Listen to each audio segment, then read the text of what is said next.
Hello, everyone. Welcome to today's webinar, A Real-World Approach to Teaching Ethical Hacking, hosted by Jones & Bartlett Learning. Let me start by introducing today's presenters.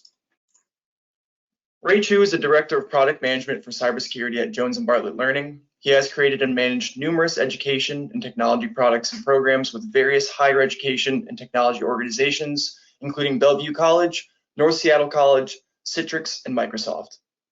Michael Solomon is an author, educator, and consultant focusing on privacy, security, blockchain, and identity management. Dr. Solomon is a professor of computer and information sciences at the University of the Cumberlands and holds a PhD in computer science and informatics from Emory University. He recently co-authored the 4th edition of Ethical Hacking, Techniques, Tools, and Countermeasures, which was published by Jones & Bartlett Learning back in November. We're going to start today's webinar with an overview of the cybersecurity education market. Then we're going to talk through tips on teaching ethical hacking, including how to prepare students to be successful ethical hackers, focusing on the business case of ethical hacking, and tips for adjunct or new professors.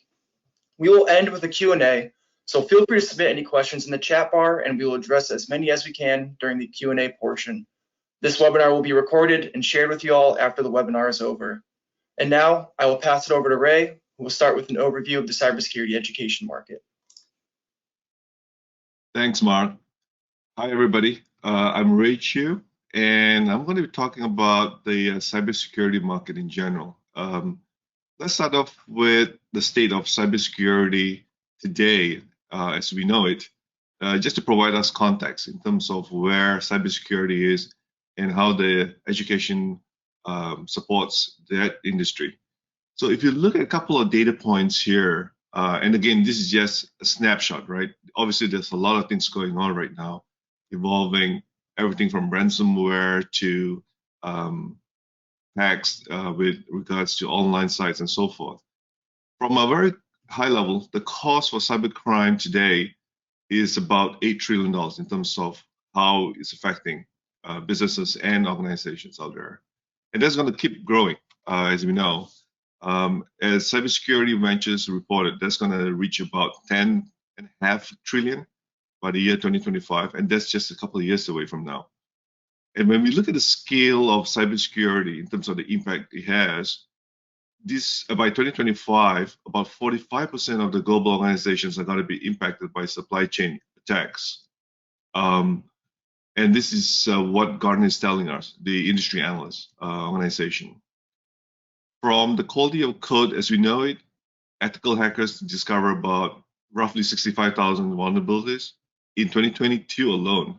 And that's going to continue growing as we think about it. The response time that IT department takes to respond to a breach or anything related to cybersecurity takes about 200 plus days for them to be able to identify it and then report it out and try to remediate some of these issues. So if you look at the charts here on the right-hand side, this doesn't even include the latest thing that's happening, right? Especially, for example, if you look at the news recently with regards to T-Mobile and how their customer base database was hacked. This is just a scale of the breach that's affecting a lot of the organizations out there. It's just tremendous in terms of not just the breaches, but also in terms of everything that's happening, right? So you hear news about cybersecurity events, and it's just going to continue evolving. So I think this is important for us to look at just as a context in terms of where cybersecurity is today. Next slide, please. So with that, I think that leads to the job market in terms of the demand for cybersecurity experts and professionals out there. Based on data, just recent data in terms of from CyberSec, which is a nonprofit site that's been set up to provide information about opportunities out there. There's close to about 750,000 open positions right now related to cybersecurity. And the demand for cybersecurity professionals is just continuing to grow. Even after the last 3 years during the COVID pandemic, and with the Feds putting pressure on inflation by increasing interest rates, the job market is just continuing to evolve for cybersecurity. Demand and supply in terms of the ratio, there's a huge gap as well in that space. And then when you look at the column on the right-hand side here, these are the key job cybersecurity titles that we are seeing has a lot of demand for. And this includes positions like cybersecurity analysts all the way down to systems administrators, people who manage the day-to-day operations of IT. So as you can see here, there's a tremendous opportunity in terms of people who want to get into the space. I think the challenge is getting the talent to be able to furnish that skill sets that people are looking for. Next slide, please. And this view is basically the view of opportunities at the federal level in terms of open positions. So while they're a little bit smaller than the number I just showed you in the previous slide, it's showing that at the hiring level, especially at the federal level, and this is excluding state and local government levels, that the opportunities are tremendous as well. So there's a huge demand in terms of not just at the private sector, but it's also similarly in terms of the demand for cybersecurity professionals at the government level as well, right? So we're seeing tremendous opportunities in terms of people who want to get into the space, but the challenge is the demand hasn't been met by the supply side of the job market. Next slide, please. So what are the kind of skills that people are looking for in terms of the positions that are available in the marketplace? So when we think about it, most of the tests in cybersecurity are required in terms of the knowledge and skills and abilities that individuals will bring to meet those tests. So this is something I think that's going to be prevalent, especially when we look at frameworks and the skill sets that people are going to be looking for to fill those positions. The top skills, as you can see here, are, and again, this is just a subset. Obviously, there are more skill sets that people are looking for, but everything from threat analysis to operations, authentication, network security, and everything that you can think of in terms of managing network systems and so forth. So the level of the job openings start from entry level all the way down to mid and advanced levels. And one of the things we want to make sure that as professionals go into this space is to think about the tasks that they're going to be performing and the knowledge, skills, and abilities, or what we call core competencies of the professionals who are going to be fulfilling those roles. So this is essential, I think, as we think out about the curriculum, but also the learning and teaching strategies to help those students meet the challenges or the demands of the hiring managers out there for some of the positions we're looking at right now. Again, this is a subset, so there's a lot more that obviously can be shown on a slide or two. Next slide, please. So I want to leave you with this thought before we have Dr. Solomon talk about some of the aspects in terms of teaching cybersecurity, is that, as you can see, the job market in terms of demand, it definitely outweighs the supply side of things. Now, the challenge here is number of trained practitioners in this space is difficult to get to. The lifelong in terms of ramping up and getting onboarded takes a while. So knowledge is definitely a key thing here, but it's not enough, as we know. And as instructors out there, you know that the technical skills have to be augmented with the software skills to make sure that they are all well-rounded. But again, they need to be able to also understand the context. So I think the key thing here is the biggest need is around intelligence, not just the technical side of things, meaning the professional and technical skills, but also knowledge around businesses and how industry works. And this is going to be crucial as we think about not just the knowledge side of things, as I mentioned, with curriculum, but also on the learning and teaching strategies that's going to help make the students and learners be successful in this area. So next, I'd like to pass the baton on to Professor Solomon to talk about his experience and tips on how to teach ethical hacking. Professor Solomon? Thanks a lot, Ray. All right, so we've gotten a basic foundation of the need. And I think everybody here probably already understands there's a huge need. We have a need for skilled practitioners, and we don't have enough people to fill the need at this point. So as educators, our goal is to raise up the people who want to fill the need and give them what they need to fill that need. And of course, as Ray mentioned, that's going to include technical skills, but all too often we stop there. So the idea is to extend the educational process and provide not only the technical skills, but also the soft skills that go along with that, and then put all of that into the proper context. So that's what we're going to be talking about. And that is my philosophy of teaching pretty much anything, but specifically ethical hacking. So first off, the first point, the andragogy informs how we reach adults. Now, the reason that I'm making a point to use the word andragogy as opposed to the more commonly used term pedagogy. Technically, pedagogy is how to teach children, and andragogy is how to teach adults. Now, there is a difference because at the higher ed environment, we're going to probably be talking more to adults than younger students. So it's important that we kind of spend some mental energy looking at the techniques to reach adults, because adults are going to have more life experience than younger students. And so we can latch onto that, we can leverage that and use that to help introduce new topics. Because basically, in the simplest sense, we all know that the easiest way to learn something is to form a strong association with something we already know.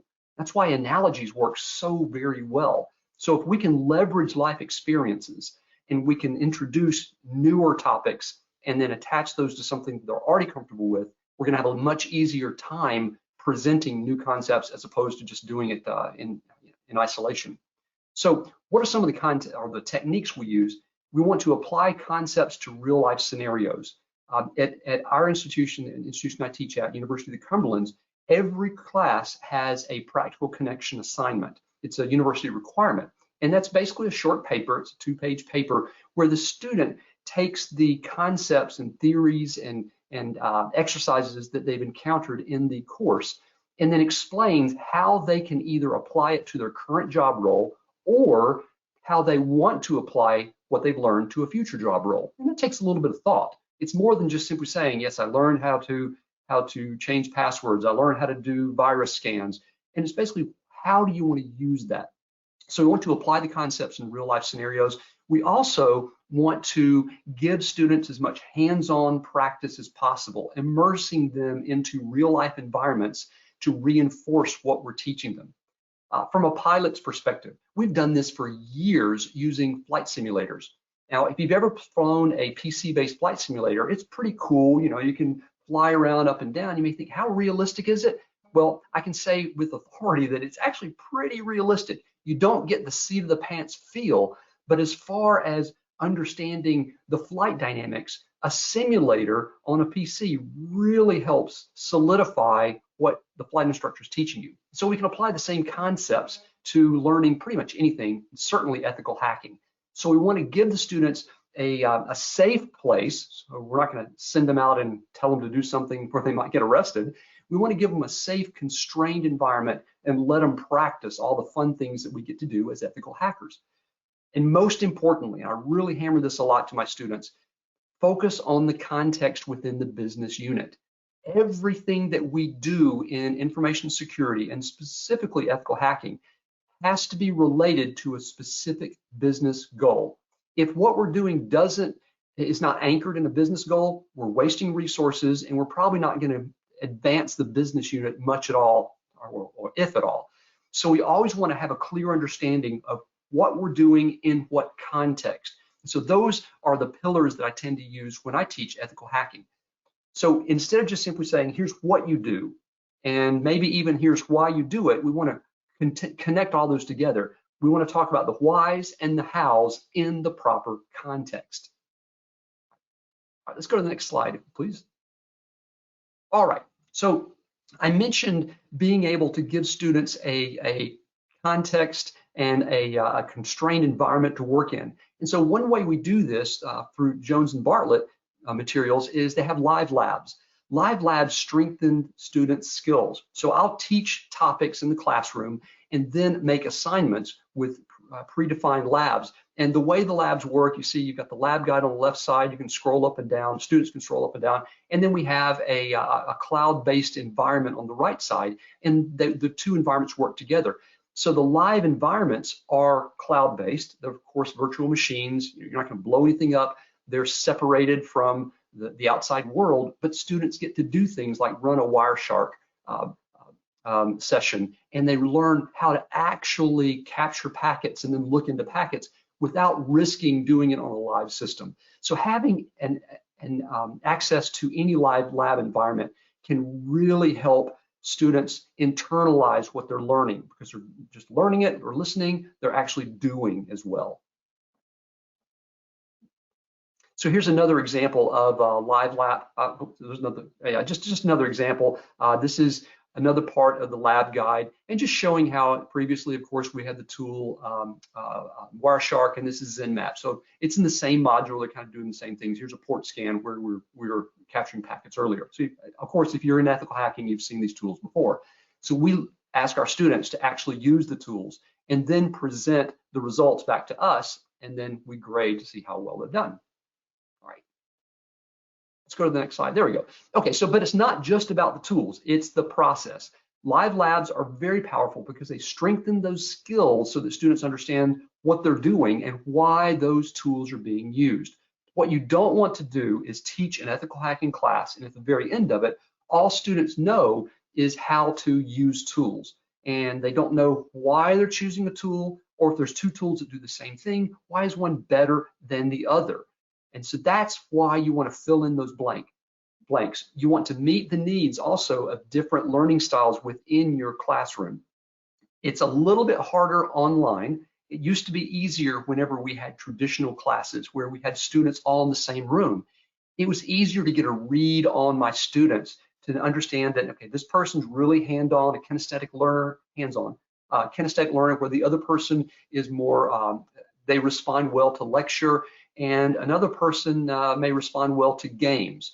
And by games, I taught a networking class one time where we actually separated the class into different nodes, and there were 4 students to each class because we're talking about the TCP/IP layer, and so each student was a different layer in the model. And so we actually played the game of sending a message from one node to another node. You went down all the layers, across the physical network, and up the layers.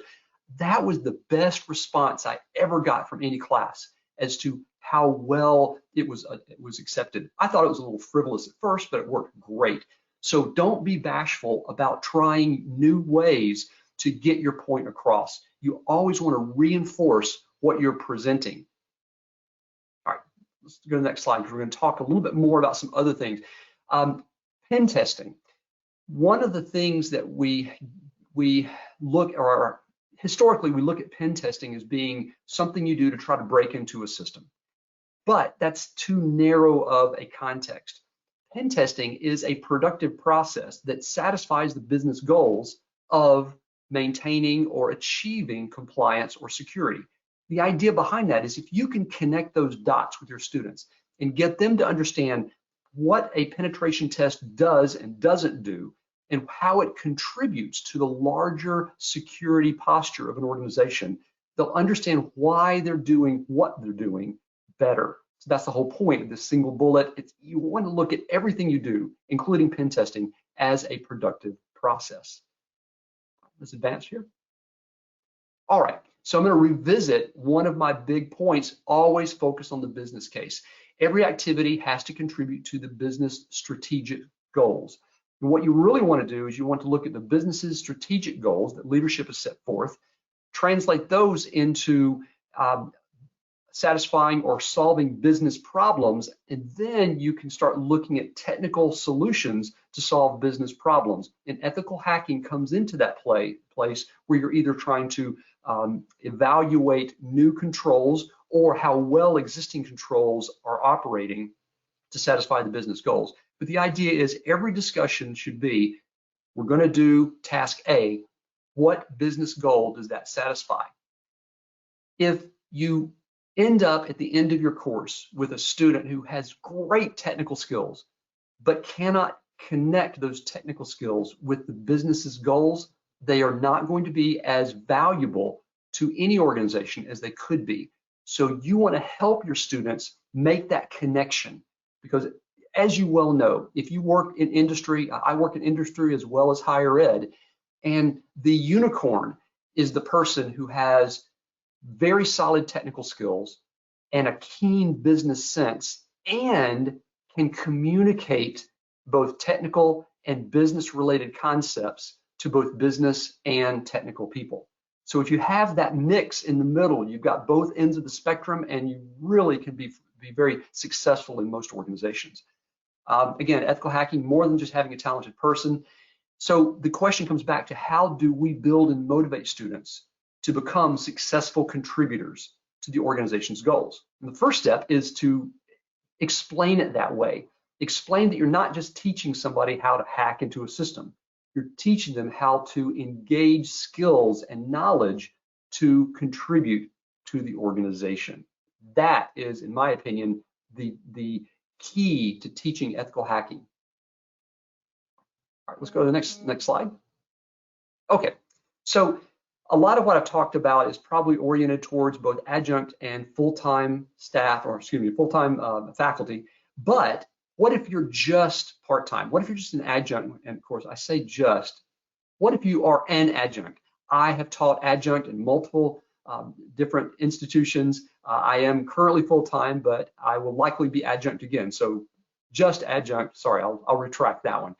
So basically, if you're an adjunct, it probably means that you are a professional with substantial skills and knowledge in the domain, and you want to share that, and you're doing it on a part-time basis. So if you're not a full-time faculty member, you still can contribute a tremendous amount to your students. And I'd recommend you focus on personal war stories. Bring that into your delivery. As an example, an organization I'm working with in industry recently encountered an attack attempt. It was a pretty cool attack attempt, and it was using social engineering. And so I would love to bring that into my course. In the past, I also did penetration tests, which involved physical security. And one thing I was able to do was get to a major ISP in their office, like 8th floor, where the CIO, or actually it was the information security director, was located. And I was able to bypass the security guard downstairs, the secured elevators, and a secured inner door. And all I did was using the tying my shoe technique and then tailgating. So those stories tell people that, yeah, you can have fun playing the bad guys, and you also can understand why we teach the way we do and how to apply it in real life. So that's my approach. Share stories and share content as opposed to just simply lecture. I mean, clearly you can tell by now, I can stand up and talk, and I love to talk to people, but you want to share ideas.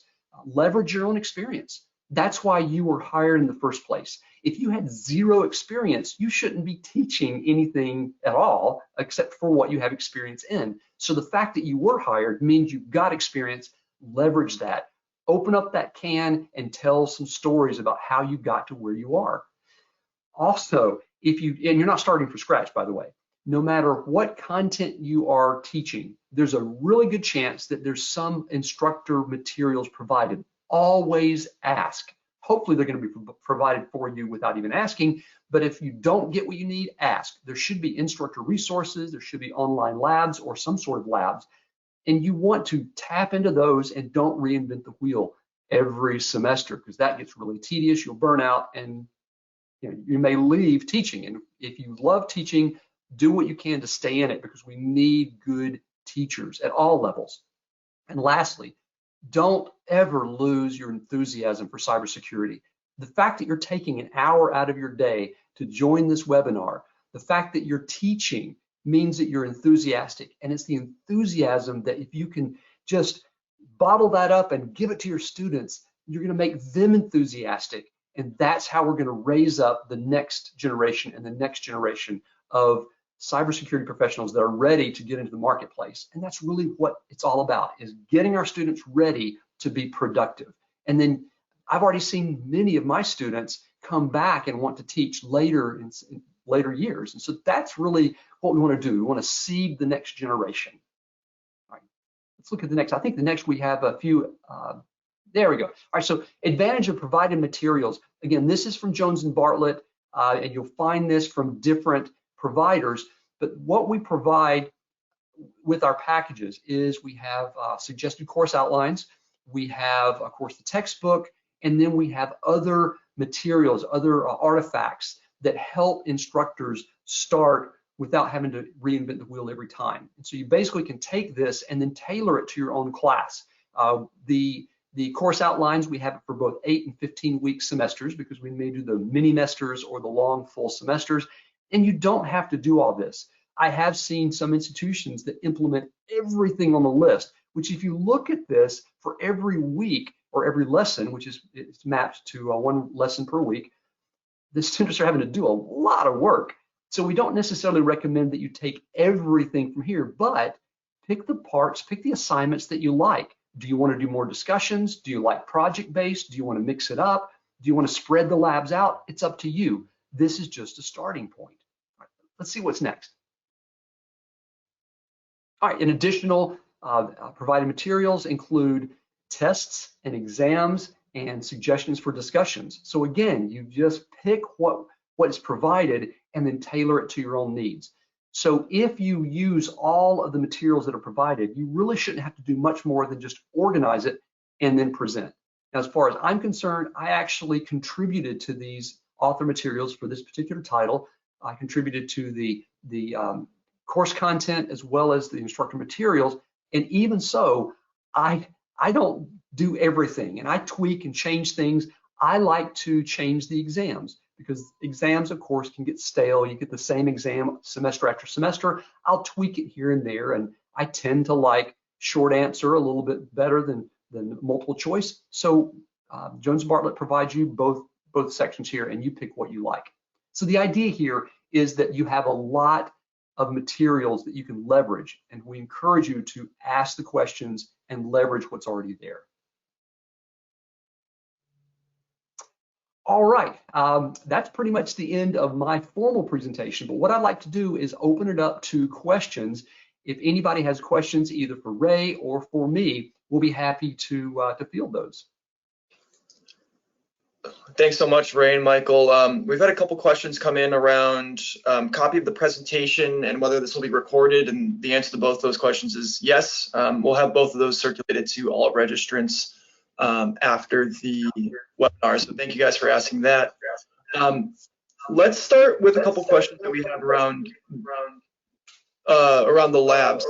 You asked, we found that directed labs are too easy for students to blindly follow without actually thinking about what they're doing. How do your labs prevent that? Okay,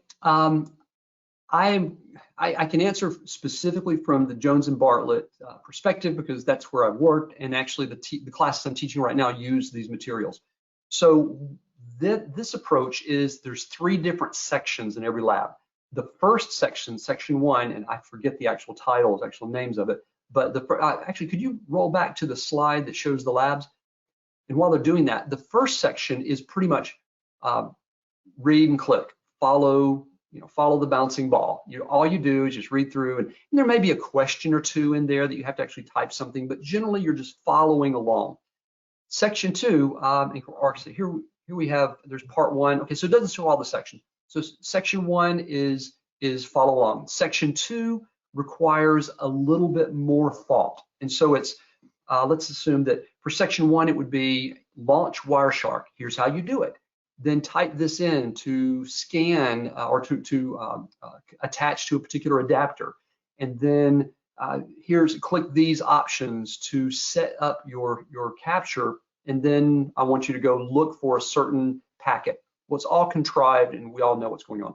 Section 2 then would say, now launch Wireshark and capture packets searching for TCP/IP packets with certain parameters. So we don't tell you how to do it, we tell you what to do. Then section 3 is the one in which you're challenged with questions. You may say, all right, so let's assume that you found packets that match this particular criteria. What would you do with that? What may that imply? Go on the internet and research what this may mean. Then the next one may be, okay, if you found this, what would your next step be? I'm assuming that we're setting up a penetration test. If you found a vulnerability, what would your next step be? So those are the kind of questions we ask. Depending on the level of the course you're teaching, some instructors assign sections 1 and 2, but they don't want section 3. I teach at the graduate level, so I always assign sections 1, 2, and 3. And it takes, I can go through the labs, granted I know the labs pretty well, I can go through a lab in less than an hour. Students normally take between 45 minutes to an hour and a half-ish on a lab, so it's a good bit of time. I hope that answers the question. If not, keep at it and I'll come back and answer more. I'll add a little bit as well, that the labs are great for especially for active learning strategies, right? So that the students get to apply a lot of these things, but also participate and work together as a group if they need, if that's needed. The best thing about the labs is it can be used for self-guided labs where students can learn step by step, as you can see from the instructions on the left-hand side here. It can also be used for instructor-led classes where the instructor can be guiding students through it. So essentially, you can be part of your instruction as an instructor, or you can have students do it on their own as an assignment, right? So it's self-paced and you can do things on your own if that's something that you desire. The best thing about this is it's available to both students on campus as well as remote students anywhere who can participate and take advantage of the classes, no matter where they are. So as schools think about rolling out their programs to remote students who are not always available at school, and this is true especially for adults working students, where they're participating from wherever they are around the world, this is a great tool for them to be able to use that. So I hope that that's helpful in terms of the questions that we have. Thanks, Ray. And Michael, I'm going to be toggling your mute to try to avoid some of the feedback we're getting. So just a heads up with that. We have a ton of great questions coming in. Thank you guys so much for sending these in. Let's see here. We have one question on how much time does it take for students to understand the functionality of labs, and how long does it take both instructors and students to kind of understand it and pick it up, and how does that learning curve work, Ray and Michael? If I understand it correctly, Michael, if I may, so if I understand the question correctly, it depends on the labs and also the assignments, as Michael was saying, right? So you can cherry pick the things you want to conduct for the class where the students can go and learn it on their own, or an instructor like Michael who may be teaching it and say, all right, I'm going to go through the whole thing, especially for a graduate level program. So a lot of it depends on you. We provide the content to you, and you decide on how much you want to leverage for your class. So you have the ability to cherry pick what makes sense for your programs and courses. A lot of, because it's available online, you can decide on how you want to roll it out to your students. Michael, do you want to add anything to it? Yeah, that's an interesting question. I never have really considered that, because what I do is we have a one-page primer, basically. To get to the labs, you click on a link and it takes you into the lab.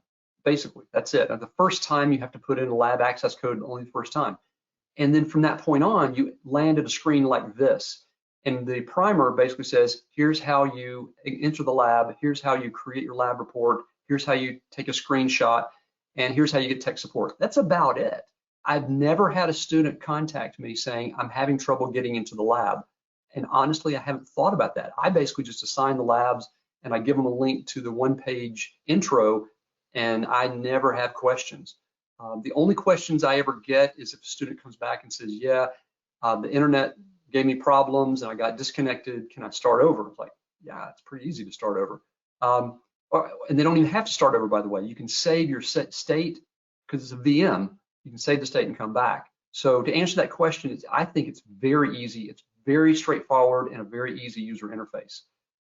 And the other thing too, I forgot to mention is that the labs can be available on the LMS that you have with institutions that provide the LMS setup through LTI integration, right? So essentially, in that case, a student doesn't really need an access code unless they come in that way, right? Where they purchase it, they put a code in there and be able to add it into their account to be able to access the labs.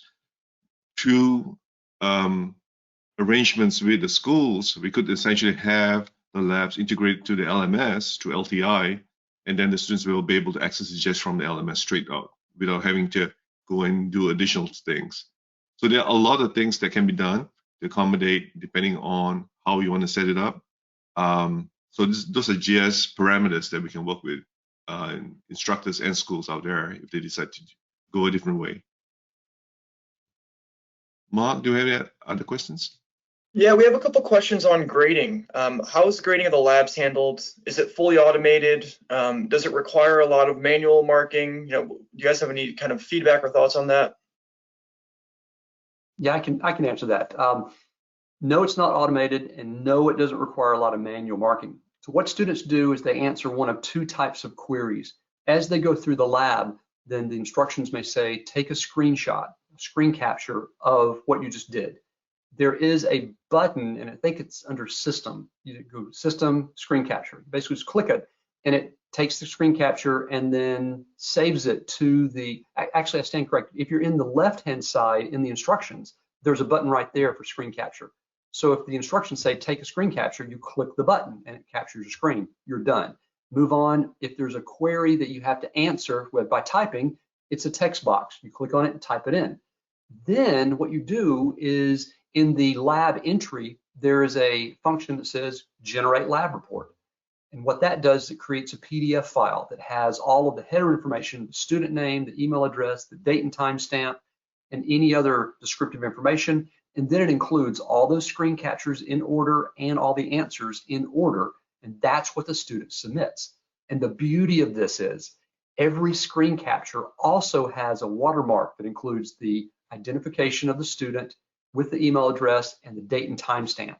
I've had students hand me stuff, say, yeah, I know this is late, but I did it before the due date and I just forgot to submit it. And this timestamp show me that they just did it 15 minutes ago.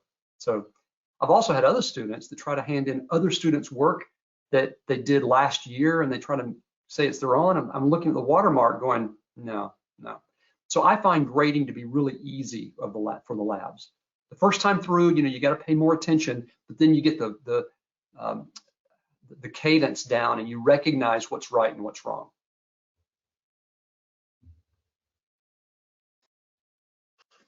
Thank you, guys. I have a few questions here around soft skills. How do you engage students to ask questions or participate in discussions in class? Or, I have another question here about someone who may be good on a technical side but struggles with the classroom discussion. Do you guys have any, feedback or advice in terms of how to encourage the technical students to work on those soft skills?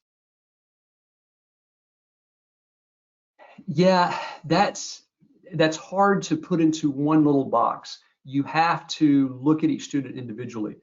Literally this semester, I have a student that wants to be purely technical and is not really on board with the concept of you need to be able to explain this to a person that has less technical skills than yourself. And so that's been a lot of one-on-one interaction, and basically to say, the idea is we want to be able to communicate what we're doing to management and to leadership, which is two different things. And a lot of times technical people only want to talk to other technical people. How do we engage? You just have to encourage them to engage, and sometimes, again, it's one-on-one. So when you first grade discussions, you kind of get a feel for how well people engage. And so I try to provide feedback to draw each student out. It takes more time to do that, no doubt about it, but there's no silver bullet. That's the second question. What was the first question again? No, I think that covered it. It's mostly just, how do you encourage students to speak in class, and also how do you encourage kind of the technical students to be a little more, work on the business side and the soft skills. Well, if it's an in-class environment, whether it's in seat or if it's online, where you actually have interaction with students, the best technique to use is silence. If you ask a question, give it a minute. Maybe not a whole minute. You'll be surprised. After a few seconds, people are uncomfortable with silence and they'll speak up. Now, if you're doing asynchronous delivery, clearly you can't do that. And it doesn't work as well on Zoom, but definitely in a classroom of students, silence works great to draw out response. And then, of course, you can tag on and say, oh, great, that sounds good. Anybody else have comments about that? That sounded really good. That's a great idea. What are some other ideas? So again, you want to kind of draw out what you can based on you knowing your students. I'll add a little bit on top of what Dr. Salmon mentioned. When I taught as an adjunct in the past, as well as a program manager for some of the programs out there, a couple of things we can do from soft skills perspective is that you want to encourage the students to consider working in teams, right? Have them take turns to present for projects that they can work on together. I think the key thing here is when we think about active learning, and that is to include it in terms of a participatory perspective, which is to get as many people together to work on a team. I think that's one thing. Another thing is to bring in guest speakers who the students can engage and ask questions, right? Sometimes they don't feel comfortable because in front of an instructor, and having somebody else come up from outside as guest speakers allows them to hear a different perspective, but also to ask questions that they don't typically ask in the classroom. Because you're following a particular way of conducting the class, it allows them to see and engage with people outside, right? I think that's a good way to make it real, quote unquote. And there are other ways as well, which is to get them involved on projects, whether on campus or off, in terms of things such as on-the-job training kind of things, such as internships, and participating in those kind of activities where they're exposed to the real world. I think that helps them to feel a little bit comfortable, and the fact that they're interacting with people outside of the program, that they're most likely to feel comfortable being able to stand up, present, and share the experiences. So those are some of the things that I gained in the past as an instructor, but as well as a program manager for some of the programs I created in the past. I hope that helps. And oh yeah, thanks. Go ahead, Mike. Yeah, I want to add on to that. Great point. Another thing that you can do is don't be that instructor that shuts down communication. I was in a class, it's been years ago, and I would ask questions to the students, and it was like pulling teeth. Nobody would say anything. Halfway through the class, I just stopped. I said, okay, what's the deal? You guys aren't asking any questions. You're not answering my questions. You're not interacting. Why not? And then after probably 20 or 30 seconds of silence, one person kind of went, yeah, well, we're all pretty much together. And the course we took last quarter was this doctor, whoever it was, and he told us not to interrupt him because it distracted him, and we couldn't ask questions in class. And so we didn't think we could. So that blew me away. So don't be the person that shuts down communication. You want to foster it. Raised suggestions are awesome. And Michael, I wanted to also bring back our audience on what you said, which is andragogy, right? We're teaching adults here, and they tend to usually learn better because they're relating to their skills and experiences and bring it into the classroom as part of their learning.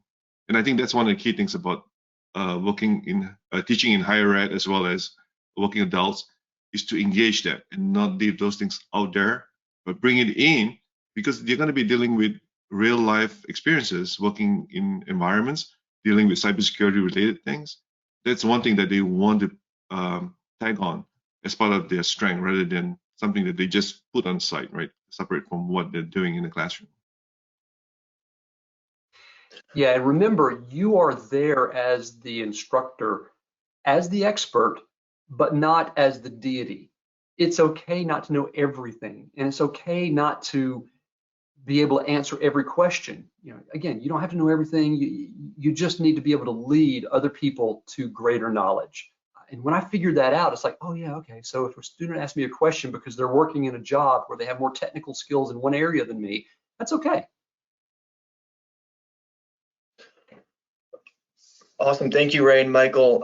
Since we're at the quarter of the hour, I'm going to leave you guys with one last question. I have received a lot of product-related questions that will follow up after the webinar, but since we're at quarter of the hour here, I'm going to just leave you guys with one last question. Actually, I'm going to pair two questions together because they're somewhat tangential. One person asked, how do you mitigate cheating in the lab environments and promote academic integrity? And on the other hand, we have someone ask, do you have students work together on labs with a partner or work independently? Okay, I'll jump in first, if that's okay, Ray. As far as working on labs, I always have my students work independently. I don't think working together is a bad thing. I just do independent work. That gives me a chance to focus in on the strengths and weaknesses of individual students. As far as cheating and academic integrity violations, it is an ongoing struggle. And I have reached out. I was pulling my hair out at first, thinking that it was localized to one thing or another. And as I've talked to more and more colleagues at different levels, from R1s, R2s, R3s, large and small, online, offline, it's something we all deal with. And the best you can do is try to, that's why I like discussion questions better than multiple choice questions personally.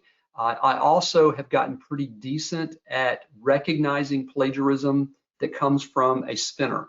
If you don't know a spinner is where you copy a block of text, you use a website that is a spinner website. What it'll do is replace some words with synonyms, and what students will do is they'll do that to avoid a plagiarism checker and paste it in. But it sounds dumb most of the times, honestly. When you read it, it's like, where did the vocabulary come from? Chances are that was it. So I would recommend using things like SafeAssign or Grammarly has a plagiarism checker, but you just have to stay diligent and look for the tone and the writing style. And if you recognize something weird, it may have been copied. There's no silver bullet with this one either, unfortunately, but you just have to stay diligent because unfortunately, students are probably going to try to take the short way out sometimes. Right? Yes. So I'll add on top of what Michael mentioned is that Michael mentioned the screenshot feature, right, in terms of reports. So that's a great way because the timestamp and the name of the individuals who log on, that allows us to make sure that there's no cheating done there. In the age of ChatGPT, I think you're going to get with some of the non-multiple choice questions, especially typing, you're going to get some of that, I think, especially now. Everybody's talking about it, right? Especially in higher ed. So it's a balance in some ways. It's tricky because you're going to have students who are going to resort to things like that. But the hope is, I think, from what is available to them, as what Michael was saying, is that they get that learning, right? Whether individually or as a group, but I think collectively is to make sure that the learning outcomes is to what we want to make sure they live with. And the labs and the books is just one of the different tool set that's available to instructors to take advantage of. And one of the new things we hope to do in the future too is to build an instructor network within the JBL product family, so that instructors like you who are on this call today can share ideas and tips. So look out for that in the near future. This is something we want to do to make sure that we support you as instructors out there, that you're able to take advantage of the knowledge and ideas that you're hearing from webinars like this, but also from other participants in the webinars, and share ideas in the future. So we're hoping to try to get something like that set up so that there's a network that you can leverage as part of the professional in this space, and to share tips and tricks. Okay, back to you, Mark. Ray and Michael, thank you so much for taking your time to kind of walk through this and to present this webinar. Super helpful. And to the over 100 people who joined us today, thank you so much for taking time out of your day to join us. If anyone is interested, Qualified instructors are eligible for a free review copy of Michael's textbook that just came out on ethical hacking. If any of you have any questions, do not hesitate to reach out. And thank you again, and I hope you all have a fantastic day.